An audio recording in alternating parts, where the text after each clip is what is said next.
ഈശോ മിശിഹായ്ക്ക് സ്തുതിയായിരിക്കട്ടെ. ഇന്ന് സെപ്റ്റംബർ 5 മധ്യാഹ്ന പ്രാർത്ഥന, ഉച്ചയ്ക്ക് 12 മണിയുടെ പ്രാർത്ഥന. സ്വർഗസ്ഥനായ ഞങ്ങളുടെ പിതാവേ എന്ന ജപം ചൊല്ലാം.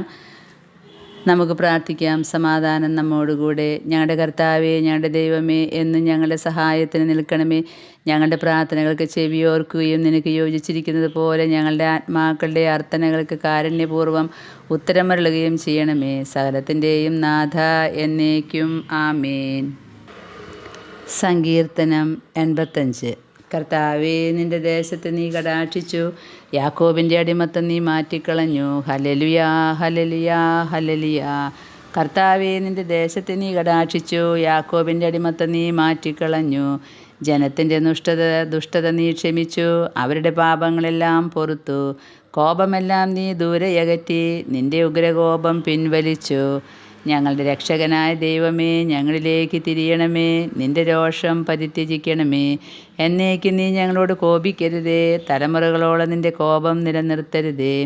നീ ഞങ്ങളിലേക്ക് തിരിയണമേ, ഞങ്ങളെ ജീവിപ്പിക്കണമേ. ഞങ്ങൾ നിന്നിൽ ആനന്ദിക്കട്ടെ. കർത്താവേ, നിൻ്റെ കൃപ ഞങ്ങളെ കാണിക്കണമേ. നിൻ്റെ രക്ഷ ഞങ്ങൾ കേൾക്കണമേ. കർത്താവായ ദൈവത്തിൻ്റെ തിരുവചനം ഞങ്ങൾ ശ്രവിക്കട്ടെ. തൻ്റെ ജനവും നീതിമാന്മാരും പിന്തിരിയാതിരിക്കാൻ വേണ്ടി ദൈവം സമാധാനം അരുളുന്നു. ദൈവത്തെ ആദരിക്കുന്നവർക്ക് അവൻ്റെ രക്ഷ സമീപസ്ഥമാണ്. ദൈവമഹത്വം നാട്ടിൽ നിലനിൽക്കും. കൃപയും സത്യവും സന്ധിക്കും, ശാന്തിയും നീതിയും പരസ്പരം ആശ്ലേഷിക്കും. ഭൂമിയിൽ വിശ്വസ്തത മുളയെടുക്കും, നീതി ആകാശത്തു നിന്നും കടാക്ഷിക്കും. കർത്താവ് നന്മകൾ പ്രദാനം ചെയ്യും, ഭൂമി വിളവ് നൽകും. നീതിമാൻ തിരുമുമ്പിൽ വ്യാപരിക്കും, അവൻ്റെ വഴിച്ചാലുകൾ ഭൂമിയിൽ പതിക്കുകയും ചെയ്യും. ഓനിസദ സപ്ര. ദൈവമായ കർത്താവ് അതിലൂടെ പ്രവേശിക്കും. ദർശനവേളയിലൊരു വാതിൽ ഭദ്രമടഞ്ഞു കിടന്നപ്പോൾ നിവ്യ കേട്ടിതമാത്മാവിൽ, വാതിലിതെങ്ങനെ നിലനിൽക്കും? ഇസ്രായേലിൻ കർത്താവ് ഈ വാതിലിലൂടിവിടെത്തിയിടും. നിവ്യ കണ്ടോരീ വാതിൽ, മറിയത്തിൻ പ്രതിരൂപം താൻ. ബാവായ്ക്കും പുത്രനും റുഹാദുകുദാശിക്കും സ്തുതി. ഒരു നാളവളുടെ ഉദരത്തിൽ വന്നു പിറന്നൊരു നരനായി. ജനനം ജനനിക്കേകിയവൻ, ഉന്നതനെളിയൊരു ശിശുവായി. ഇരുളിലമർന്നൊരു പുൽക്കൂട്ടിൽ മർത്യത പൂണ്ടു കിടന്നവനെ, ശൂന്യതയോളം താഴ്ന്നവനെ, ഞങ്ങൾ നിന്നെ നമിക്കുന്നു. തെസ്ബഹ്ത സ്തുതിഗീതം.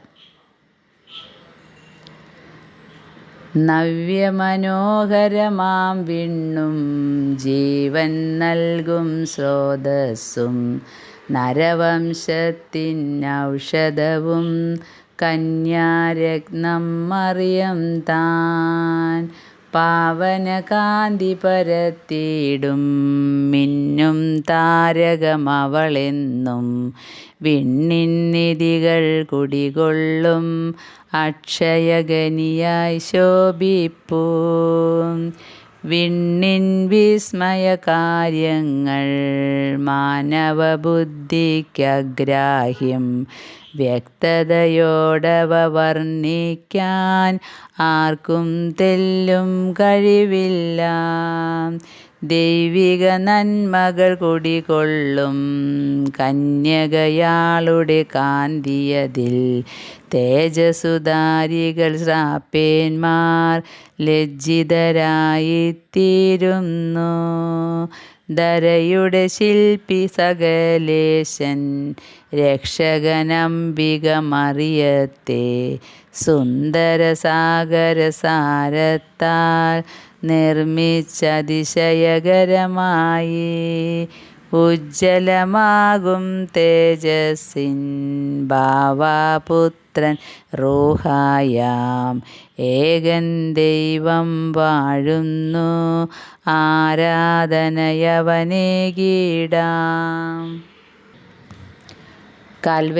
കാൽവരിയിലെ കുരിശിൽ കിടന്നുകൊണ്ട് യോഹന്നാനും അവൻ വഴി മനുഷ്യവർഗത്തിന് മുഴുവനും മറിയത്തെ മാതാവായി നൽകിയ കർത്താവേ, നിന്നോട് ഞങ്ങൾ അപേക്ഷിക്കുന്നു. കർത്താവേ, ഞങ്ങളിൽ കനിയണമേ. വിനീതയായൊരു കന്യകയെ അമ്മയായി തിരഞ്ഞെടുക്കുകയും റുഹാദൂദാശയുടെ ആവാസം കൊണ്ട് അവളെ അലങ്കരിക്കുകയും ചെയ്ത കർത്താവേ, നിന്നോട് ഞങ്ങൾ അപേക്ഷിക്കുന്നു. കർത്താവേ, ഞങ്ങളിൽ കനിയണമേ. പ്രാർത്ഥിക്കാം. സമാധാനം നമ്മോടുകൂടെ. ഞങ്ങളുടെ കർത്താവേ, ഞങ്ങളുടെ ദൈവമേ, നിൻ്റെ സംഭാഷണത്തിലൂടെ ശമറിയക്കാരി സ്ത്രീക്ക് യഥാർത്ഥ ആരാധനയുടെ പൊരുളായും സ്റ്റീവായിൽ കിടന്നുകൊണ്ട് നല്ല കള്ളനെ പർദീസായുടെ മാധുര്യമായും പ്രാർത്ഥനയിൽ മുഴുകിയിരുന്ന കേപ്പായ്ക്ക് ദർശനത്തിലൂടെ വിജാതിയർക്കുള്ള രക്ഷയായും ശാവോലിനെ സ്വന്തമാക്കുവാൻ ആകാശത്തു നിന്ന് വെളിച്ചമായും പ്രത്യക്ഷപ്പെട്ടുകൊണ്ട് നീ പൗത്രീകരിച്ച മധ്യാഹ്നത്തിൽ നിനക്ക് ഞങ്ങൾ സ്തുതിയും കൃതജ്ഞതയും ആരാധനയും സമർപ്പിക്കുന്നു. സകലത്തിൻ്റെയും നാഥ എന്നേക്കും ആമേൻ. ഉച്ചയ്ക്ക് 12 മണിയുടെ പ്രാർത്ഥന ഇവിടെ അവസാനിക്കുന്നു. ദൈവം നമ്മെ അനുഗ്രഹിക്കട്ടെ. ആമേൻ.